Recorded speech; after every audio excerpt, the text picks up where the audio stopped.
Hey guys, welcome to my channel. So we all know that India is one of the largest socially and culturally diversified democratic country in the world. As per the census taken in the year 2018, we speak more than 19,500 different languages. The most popular language that is being spoken here includes Hindi, English, Kannada, Telugu, Tamil, Malayalam, Gujarati, Bhojpuri, Marathi, Assamese, and the list goes on and on and on. We can easily come to a conclusion here that more than 95% of the population are multilingual, which means they can speak more than one language for sure. But the thing with the current generation is that many of them think that there is no value add in learning an Indian language, at least when it comes to tourism. But I'm here to change the perception because my research, as per the research that I have done, I have understood that there are many countries in the world that has one of these Indian languages as their local language, and if you have a chance to learn them or if you're already speaking them, then it will be easier for you to manage when you visit those countries. As usual, if you are new to my channel, then I might want to ask you guys to subscribe to my channel and click on the notification bell so that you don't miss out on any of my videos. To do something different today, I wanted to ask you guys to subscribe to my channel if you haven't, in 5 different languages. Let's start with English first.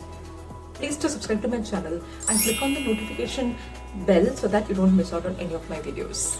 If I hit the subscribe button click செய்து notification bell click செய்யுங்க. தயவு செஞ்சு subscribe button click பண்ணிட்டு notification bell icon click பண்ணுங்க. कृपया आप subscribe button click करके notification bell icon click कीजिएगा. ದಯವಿಟ್ಟು सब्सक्राइब बटन क्लिक ಆಗಿ ಮತ್ತೆ notification bell icon ಪ್ರೆಸ್ ಮಾಡಿ.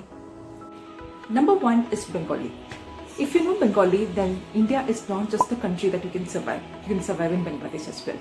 Bengali is prominently spoken in West Bengal state of India. Now, apart from West Bengal, Bangladesh is another country where Bengali is being prominently used. In fact, it is their official language. So, if you are planning for a tourism in Bangladesh, then Bengali will definitely help you for sure. Number 2 is Hindi. Hindi is mostly spoken in a large number of states across North India. If you know Hindi, then thriving in many parts of North India is pretty easy. There is one other country other than India that might help you if you know Hindi. That country is nothing but Fiji. We all know this famous Fiji Islands. We all know how beautiful it is. We all know how famous of a tourist spot it is. For its islands, it's famous for its sea, it's famous for its archipelagos, oceans, and the list goes on and on. This might come as a surprise to many of you out there because there are more than 330,000 people who can speak Hindi in Fiji, and it is one of their official languages. So if you have plans to go to Fiji anytime soon, then better learn Hindi. Number 2 is Bhojpuri. Bhojpuri is kind of a derivative of Hindi. You can say it is another dialect of Hindi, and it is spoken across many parts of North India like Madhya Pradesh, Bihar, etc. If you know Bhojpuri, then surviving in these places is pretty easy. There is one famous country that you can survive if you know Bhojpuri, which is nothing but Mauritius. I know this would have taken many of you guys aback, but if you know Bhojpuri, then you can survive very well in Mauritius because Bhojpuri is one of their official languages, and many of their population speak Bhojpuri. 3 presidents of Mauritius are from Indian origin and they speak Bhojpuri. It is one of their official languages. So if you are planning to do a trip to Mauritius, better learn Bhojpuri. Then not just Mauritius guys, there are 2 other countries. One is Nepal. You know, we all know how beautiful Nepal is, how it's in the tip of the Himalayas, and if you go there, you are gonna see lots and lots of beautiful places, beautiful culture, you name it, you can see everything there. So if you learn Bhojpuri, it might help you because that is one of the most common languages spoken in Nepal as well. And number 3 is Trinidad and Tobago. It's a huge surprise. But if you learn Bhojpuri, there are certain number of population that speak Bhojpuri even in Trinidad and Tobago. For some reason, South Indian languages are pretty underrated. Many people within and outside of our country think that Hindi is our official language and that in India is speaking Hindi or should speak Hindi is what some people feel. But that's not true guys. Hindi is just one of the official languages in our country, and Like I said, we speak more than 90,500 different languages, and South Indian languages are one of the prominent ones that is being spoken by different people across the country, not just in South India. So now you guys might be thinking, so what's the big deal? Learning South Indian languages is not going to take us anywhere. That's not the case, guys. Some of the countries that I'm going to tell you now that speak South Indian languages, I'm sure that you guys will be shocked after this. Malayalam is one of this language that is being spoken in a small state of Kerala. It is called God's own country for its scenic beauty, for its exotic mountains and rivers and backwaters and many such tourist spots. It is one of a kind. Now, if you know Malayalam, Kerala is not just a place where you can survive. You can survive in any of the Arabic countries out there. I know this might have taken some of you guys aback, or this might have come as a surprise to many of you guys, but in reality, many of the migrants in all of those Arabic countries, almost all other Indians, constitute Malayalis. We all know that there are a lot of migrant workers in all the Arabic countries, and the migrant workers come from different parts of the world.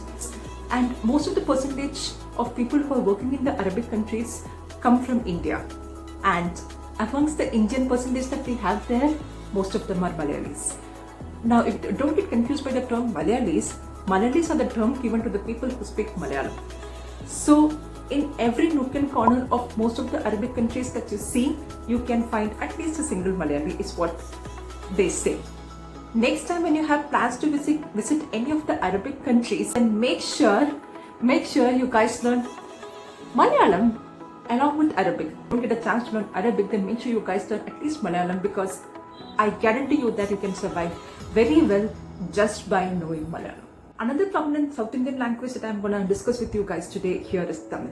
Tamil is one of the oldest languages that has ever existed in the world. Yet its value is pretty underrated. Tamil is currently being spoken by the people of Tamil Nadu state of India. And yeah, even Tamil Nadu is a place where we have a lot of tourist spots, lot of beautiful locations. It's known for its variety of food and whatnot. So if you know Tamil Nadu is not just a place where you can survive. First country that you can survive by learning Tamil is Singapore. You have heard that right, Singapore.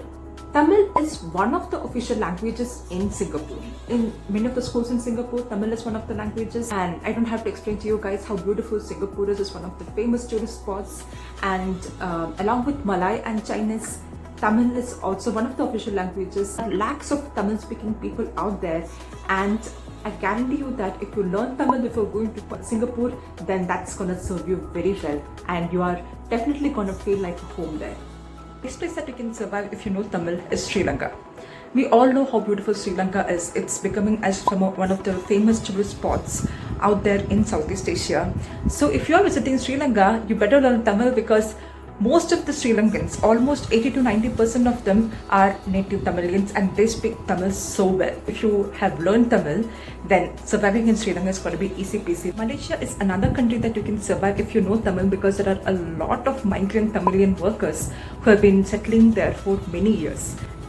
Even though Tamil is not one of the official languages there are a lot of Tamilians that even I personally know who work and earn there, and if you know Tamil, then there is something like it. If you guys need any help in learning Tamil or Malayalam, please don't hesitate to contact me, because I'll be more than happy to help you guys out. That's it for today's video, guys. Thank you so much. Mikka nandri, oribad nanni. I really hope you guys got to learn a lot from this video, and I hope I have made it as informative as possible. And like I said, if you guys need any help in learning these languages, please do let me know, and please don't forget to like, comment and share it across with your friends. And like I said, please do subscribe to my channel. Bonus for today's video, I'm going to teach you guys one Malayalam and one Tamil word each. I'm going to teach you guys the Malayalam and Tamil word for world. In Malayalam it is called Lokam. In Tamil it is called Ulagam. In the comments below, you guys are supposed to frame a sentence using these words. Like, this Lokam is full of mess. So I'll see you guys in the next video. Until then, it's Sai signing off. Bye bye.